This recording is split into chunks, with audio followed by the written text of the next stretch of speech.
পশুর মধ্যেও কত মায়া আল্লাহ দান করেছেন। আবার নিজের চোখে দেখলাম এক ক্ষুধার্ত বাঘ, ক্ষুধার্ত বাঘ না, সিংহী। এই সিংহী ক্ষুধার্ত একটা হরিণের পালের উপরে জাম্প করেছে, হরিণ দিছে দৌড়। কিন্তু একটা বাচ্চা হরিণ সে কোনো রকম দাঁড়ায় আবার পড়ে যায়, দাঁড়ায় মনে হয় 3-4 দিন হয়েছে, দৌড়াইতে পারে না। সিংহটা ওর কাছে গেল, আমি মনে করলাম যে খাইয়ে ফেলাবে এখন।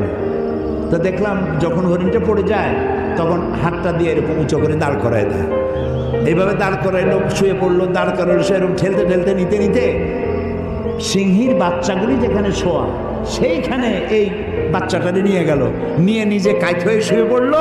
বাচ্চারাও, সিংহের বাচ্চারাও দুধ খাইলো, হরিণের বাচ্চাটাও দুধ খাইলো। তার মানে এই সিংহ তার হিংস্রতা, মাতৃত্বের স্নেহের সামনে এটা অবনমিত হয়ে গেছে, হার মেনে গেছে। সুবহানাল্লাহ।